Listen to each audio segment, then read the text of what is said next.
네, 반갑습니다. 저번 시간에 이어서 재고자산 이 부분이 실제 재무제표에는 어떤 식으로 나타나 있는지를 볼 건데요. 우선 지금 보시는 화면은 다트에서 삼성전자의 사업보고서를 연 겁니다. 우선 제가 지금 재무제표 주석에 와 있죠. 우선 그냥 재무제표에 가보시면 재무상태표가 있을 겁니다. 거기에서는 여러분들이 확인할 수 있는 게 재고자산의 기말 잔액밖에 없을 거예요. 그리고 손익계산서에 가더라도 매출원가 정도 금액을 확인할 수 있겠죠. 자, 하지만 우리가 좀 더 많은 정보를 확인하기 위해서는 주석에 들어가 볼 필요가 있습니다. 뭐 세부적인 정보라든지 좀 더 디테일한 기본적인 그런 정보들은 모두 재무제표 주석에서 여러분들이 확인하실 수가 있어요. 자, 그래서 재무제표 주석을 클릭해서 들어왔고요. 그 다음에 오른쪽 위에 보시면은 검색을 할 수가 있습니다. 그래서 제가 이제 간단한 키워드로 재고 자아까지만 일단 넣었어요. 그래서 재고 자아까지 넣었을 때 나오는 키워드들을 보면서 이제 하나씩 좀 설명을 드리도록 할게요. 지금 맨 처음에 요 위에 재고 자산 보이시죠? 요거는 2.7 매출 채권 부분에 주석에서 재고 자산과 관련된 말이 나와 있죠. 요거는 왜 나왔는가 한번 보겠습니다. 먼저 매출 채권에 대한 설명을 하면서 이런 재고 자산의 단어가 나왔어요. 자, 읽어보시면은 매출 채권은 정상적인 영업 과정에서 판매란 단어가 뭐 키워드죠. 재고 자산을 팔았는데 외상이나 어음을 받고 팔았다는 뜻이 되겠죠. 매출 채권은요. 자, 그래서 그때 재고 자산이라는 단어가 한번 등장을 했고 이제 본격적으로 2.8 요 부분 와보시면은 재고 자산과 관련된 내용들이 나오기 시작합니다. 요 내용도 이제 읽어보시면은 우리가 책에서 봤던 내용들이 실제 재무제표 주석에서 나오는 것을 확인할 수가 있어요. 일단 같이 읽어볼게요. 재고자산은 원가와 순실현 가능 가치 중 작은 금액으로 표시하고 있습니다. 이 말은 저가법이죠. 우리가 이제 저가법을 배웠습니다. 기말 재고자산을 평가하는 방법에는 이제 단가를 평가하는 방법이 있었고 수량을 평가하는 방법이 있었습니다. 자, 단가를 평가하는 방법은 우리가 재고자산 평가 손실이라는 그런 말을 썼었고 그 다음에 수량이 감소하거나 하면 재고자산의 감모 손실 이런 말을 썼었죠. 자, 그 다음에 원가는 미착품이란 말은 아직 도착하지 않은 재고자산이라는 뜻이죠. 미착품은 아직 도착하지 않았다. 그때 우리가 예를 들면 선적지가 있었고 도착지가 있었잖아요. 그래서 그 사이에 바다가 이렇게 있었고 바다에서 운송 중인 것이 바로 미착품이고 여기서 하는 말은 내가 매입을 했는데 아직 운송 중에 있다. 그 이야기를 하고 있는 겁니다. 자, 그리고 원가는 평균법에 따라 결정하고 있다고 하고요. 이제 그 다음에 제품이나 제공품이란 말 나오죠. 이거는 실제로 우리가 공장에서 제조해서 판매하는 것들이죠. 그래서 제품은 공장에서 제조를 했는데 완성이 된 거고 제공품 같은 경우는 아직까지 이제 생산 중인 것이죠. 자, 그래서 제공품의 원가가 먼저 이야기가 나옵니다. 먼저 재료비가 나오고 그 다음에 직접 노무비 그 다음에 기타 직접 원가를 여기까지 일단 나오죠. 요거는 이제 원가회계에서 배울 건데 직접 재료비와 직접 노무비 이야기를 한다라고 보시면 되고 그 이외에도 직접비가 있다는 거죠. 자, 제가 직접비는 뭐라고 했습니까? 직접비는 추적이 가능하다. 내가 이 물건을 하나 만드는 데 있어서 재료가 얼마나 들어가는지 추적도 가능하고요. 그 다음에 이 물건을 만들 때 이 물건 생산 라인에서 일한 사람들의 노무비 이런 것들을 이야기하는 거죠. 자, 그런 것들과 그 다음에 동시에 어떤 방법을 쓰는데 정상 조업도에 근거한 관련 제조간접비로 이 말은 이제 제조간접비를 계산함에 있어서는 원가회계에서 배우는 정상 원가 계산 그걸 따른다는 뜻입니다. 이것도 뭐 원가회계 가시면은 여러분들이 자세하게 또 배우실 거니까요. 지금은 정상 원가 계산이라는 방법을 통해서 제조간접비라는 것을 계산을 했구나. 자, 여기서 간접이란 말 나오죠. 요 간접이라는 말은 직접이란 말의 반대입니다. 그래서 추적이 직접적으로는 안 되는 거, 추적 가능성이 없다. 이렇게 이야기할 수 있고, 그때 제가 예로 들었던 것은 전력비가 있었습니다. 우리가 물건 생산 라인에도 전기가 들어가지만 우리 직원들이 밥 먹는 식당이라든지 뭐 이런 데도 전기가 들어갈 것이고, 그렇기 때문에 그걸 직접적으로 정확하게 계산을 하기가 힘들다 보니까 간접비라는 말을 쓰는 것이고, 앞에 제조라는 말 붙었죠. 제조라는 말은 제조 활동 과정에서 발생한 간접비다, 이런 말로 보실 수가 있겠습니다. 자, 그래서 제품이나 제공품을 생산함에 있어서 이러한 직접 재료비, 직접 노무비, 제조간접비가 이렇게 이루어져 있는데, 여기에는 유휴 생산 설비 원가나 폐기 비용 등은 제외한다라고 했죠. 자, 그래서 이런 원가들, 비용들은 우리 제품의 그 단가에는 들어가지 않는다는 뜻입니다. 그냥 얘네들은 비용 처리를 하겠다, 이렇게 보시면 되겠고, 자, 여기서 또 순실현 가치에 대한 설명을 하고 있습니다. 정상적인 영업 과정에서의 최종 판매 가격. 항상 순실현 가치라는 거는 내가 이걸 팔았을 때, 그 다음에 그때 팔면서 또 발생하는 비용을 차감한다라는 뜻이죠. 그러니까 이런 내용들을 우리가 이제 읽을 수 있어야 돼요. 재고자산을 정상적으로 여러분들이 잘 공부하셨다면 이런 식으로 읽을 수가 있다는 거고, 그 다음에 또 중요한 단어가 나오죠. 재고자산 평가 충당금이라는 거 나오죠. 이거 아까 제가 뭐라 했냐면, 단가가 하락하는 사건이 발생을 하면 재고자산 평가 충당금이라는 것을 만들어야 된다라고 했었고요. 그 다음에 여기 또 재고자산 평가 손실이라는 부분 보이시죠?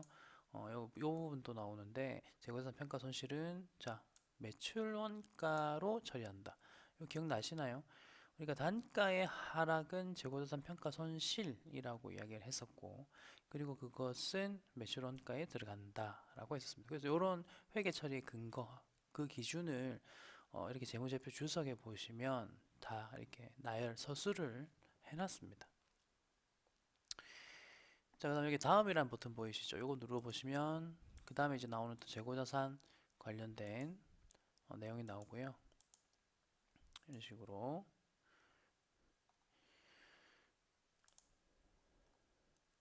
매입 채무 있어도 재고자산과 관련된 뭐 그런 이야기가 나오죠. 매입 채무는 재고자산과 또 어떤 관련이 있냐면, 항상 여러분 이제 입체적으로 여러 가지 계정 과목들끼리의 관계를 좀 아셔야 됩니다. 그래서 매입 채무라는 거는 내가 매입을 하는 과정에 생긴 채무란 뜻인데, 요거의 대상 자산은 항상 재고자산입니다. 재고자산 이외의 자산을 내가 매입을 하는 과정 중에서 뭐 외상으로 매입을 한다든지 뭐 어음을 준다든지 하면 매입 채무 계정을 쓸 수는 없어요. 이건 이제 미지급금으로 바뀌어야 됩니다. 그 부분도 회계 원리에서 여러분들이 배웠을 것이라고 생각하고,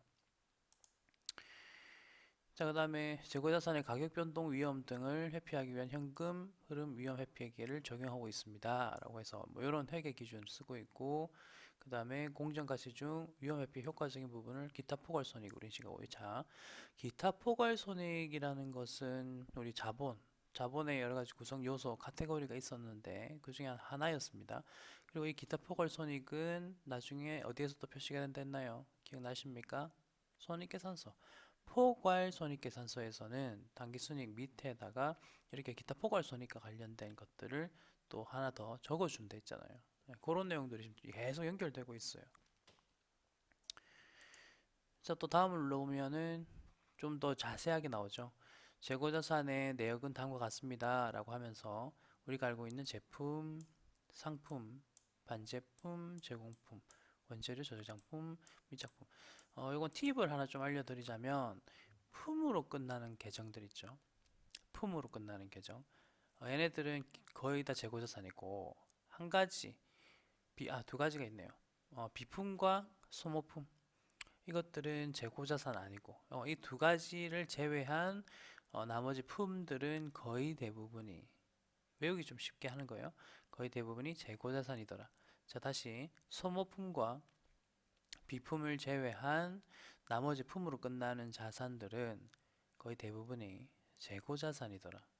요 내용 한번 기억을 좀 해주시면 좋겠고, 자, 여기도 표로 이렇게 나와 있지만 단기 자료가 있고요. 그 다음에 전기 자료가 있습니다. 자, 단기 자료와 전기 자료를 항상 이렇게 비교하면서 보여주는 것은 우리가 회계 이런 부분에서 했었던 거, 비교 가능성을 좀 더 높이기 위해서 회계 기준에서는 이런 식으로 전기와 단기 자료를 같이 비교하면서 보여줌으로써, 자, 이제 회계 목적으로 꼭 맨 처음으로 돌아갈게요.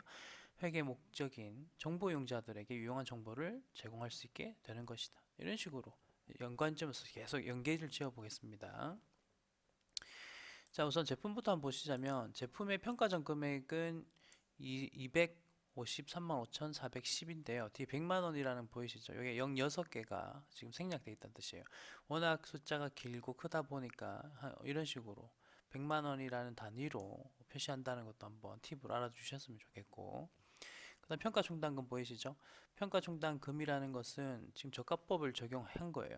순실현 가치에 따라서 다시 제품과 상품의 가치를 평가를 해보니까 지금 이 정도의 금액이 차감돼야 된다, 낮아져 있더라는 거죠. 그래서 최종적으로는 우리 제품이 상품은 저가법에 의해서 요 금액이다 라고 이야기를 할 수가 있는 거예요.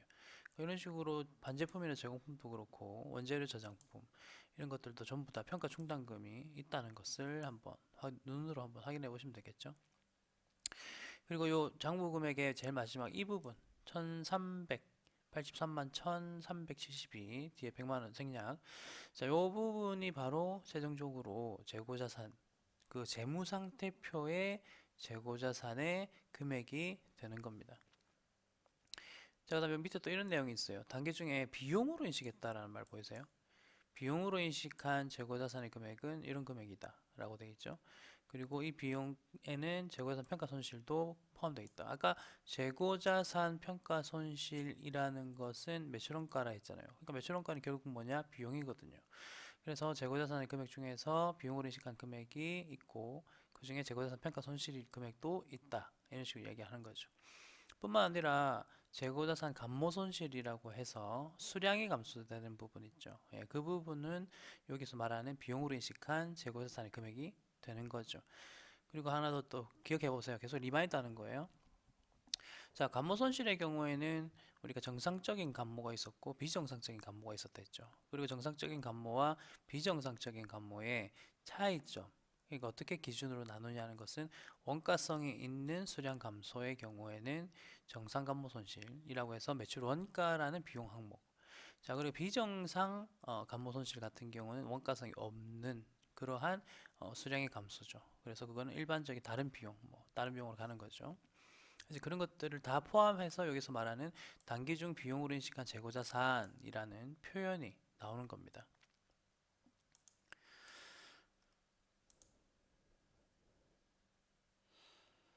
그리고 또 아래쪽에 계속 보시면, 자, 여기서는 이제 영업활동으로 인한 자산 부채가 변동을 했는데 재고자산의 감소로 인해서 뭐 이렇게 자산이 감소했다 이 말이에요. 이거는 가로는 감소니까 재고자산이 감소해서 이 정도의 금액이 자산 중에서 감소한 금액 중에 하나다, 이런 표현을 하는 거고, 네, 여기서는 뭐 이 정도로 일단 표시가 되고 있네요. 연결 재무제표 한번 가볼게요. 연결 재무제표는 또 어떻게 내용들이 나와 있는지. 이렇게 돋보기 누르시면은 주석에서 찾습니다. 자, 연결 재무제표 주석에서도 봐도 뭐 별 차이점이 없어서 지금 제가 사업의 내용이라는 카테고리에 왔어요. 여기서 원재료를 한번 보는 거예요. 원재료를 보시면 이제 삼성전자가 여러 가지 부문이 있는데 그 부문에서 매입한 원재료의 금액이라든지 비중이 있습니다. 그래서 이런 걸 통해서 원가 분석이 좀 가능해지거든요. 그래서 여러분들이 원가회계 배우실 때 항상 기억하셔야 될 게 또 뭐냐면, 이 원가회계와 재무회계 재고자산, 그러니까 재무회계 재고자산과 원가회계는 항상 이렇게 관계를 가지고 있는 거예요. 그래서 동시에 알아야 동시에 여러분들의 이해도가 이렇게 높아지는 거죠. 그래서 C 부문 같은 경우 디스플레이를 만드는 부분인데 여기서는 비중이 OU, OE 비중, CSOT 이런 비중들이 23.7%고 기타 재료가 76.3%다, 이런 식으로. 자, 그다음 모바일용 카메라나 뭐 갤럭시에 들어가는 거겠죠. 뭐 그런 것들, 아니면 모바일 AP라고 해서 CPU 이런 식으로, 이런 것들 반도체죠. 디스플레이 패널 이런 것들이 또 이런 식으로 비중을 차지하고 있고, 그리고 나머지 또 반도체 사업도 있죠. 반도체 사업이 거의 삼성전자를 먹여 살리는 효자 부문인데, 이 부분에서도 이런 식으로 원재료의 가격들이 다 나옵니다. 그래서 이런 걸로 통해서 원가 분석이 기본적으로 가능해지고요. 두 번째는 이 원재료 가격 변동 추이를 한번 보시면 다 이런 산업에 대한 정보들이 다 나옵니다. 자, 그래서 주요 원재료, C 부문의 주요 원재료인 패널 가격은 2% 상승했다. 이게 원재료가 상승했구나라는 것을 분석이 가능하겠죠. 이런 내용들을 보고. 그래서 각각이 상승했다, 하락했다. 이런 내용들을 알 수가 있고. 자, 그다음에 가동률, 생산 능력, 생산 실적, 가동률을 통해서 생산한 개수 같은 것들을 좀 볼 수가 있는데요. 한번 보세요. 단위가 이제 1000대나 1000개다 이런 식으로 나와 있고, 자, C 부분에서는 5만, 1000, 538 뒤에 1000 생략되어 있습니다. 요 정도의 생산 능력이 있습니다. 근데 이제 생산 실적을 보시면, 자, 비교하시면서 보세요. C 부분은 5 하나로 시작하고 있죠. 5 하나, 52기에서. 근데 48. 이 말은 거의 가동률이 내려가 보면 93%다. 이 말은요, 생산할 수 있는 최대 캐파가 있는데 그 캐파 중에서 93%만큼을 생산했다. 이 말은 그만큼 많이 팔렸다는 거예요. 이런 식으로 이해를 하실 수가 있고, IM 부문 같은 경우는 77.5% 정도 가동을 했다는 거고, 자, DS 부분 같은 경우는 지금 3교대 하고 있고, 공장에서 이제 직원들이 3교대로 일을 한다는 뜻이고, 가동률 100%죠. 그러니까 요거는 뭐 다 만들었다는 거예요. 이 정도의 수요가 있었기 때문에 만들었다는 뜻이고, 그 다음에 하만 같은 경우는 스피커입니다. 스피커 부분은 좀 낮죠. 그러니까 아직까지는 스피커 부분이 조금 좀 뭐랄까 실적이 높지는 않지만, 이제 삼성전자가 하만을 인수한 이유 같은 것들도 한번 기사 같은 것들 통해서 한번 찾아보세요. 그러면 좀 연결이 됩니다. 나중에 이제 전기차나 뭐 IoT나 이런 것들 생길 때를 대비해서 삼성전자가 스피커 부문인 하만을 인수한 거예요. 그래서 아직까지는 가동률이 낮지만 그럼에도 불구하고 삼성전자가 계속 하만을 가지고 있는 그런 이유가 있겠죠. 이런 걸 통해서 정보 이용자들은 삼성전자의 앞으로 장래성 이런 것들을 기대할 수 있는 겁니다. 자, 그리고 뭐 생산 설비 및 투자 현황이라고 해서 주요 사업장, 여기 어디에서 물건을 생산하는지 그런 것들이 다 나와 있죠. 우리가 평소에는 이런 것들 잘 모르지만 국내에는 12개의 사업장, 그리고 해외에도 보세요. 해외에도 보시면은 뭐 이런 식으로 공장을 가지고 있고, DS 부문은 또 뭐 미주부터 일본 총괄 뭐 이런 식으로 돼 있고, 하마는 미국에서 있고요. 자, 그리고 이 유형자산이니까 나중에 유형자산 할 때 한번 같이 보도록 하겠습니다. 자, 각 부문별로 또 매출액도 이렇게 나와요. 그래서 뭐 여러 가지 논문 쓰시는 연구자들 같은 경우는 이러한 숫자들을 이용해서 각 부문별로 매출액 같은 것들을 이용해서 분석하기도 해요. 뭐 판매 경로도 있고요. 여기서 나중에 보시면 이 대표, 사장, 뭐 이런 상무 이런 사람들의 연봉 같은 것도 다 볼 수 있어요. 그래서 이런 걸 통해서 여러분들이 나중에 혹시나 애널리스트 보고서를 작성을 한다면 여기에 있는 내용 조금 참조해서 애널리스트 변동, 애널리스트의 보고서 같은 것들을 만들 수가 있겠죠. 네, 재고자산은 여기까지 보도록 할게요. 여기까지 실제 재무제표를 보면서 말씀을 드렸습니다. 그럼 다음 시간에 또 계속 할게요.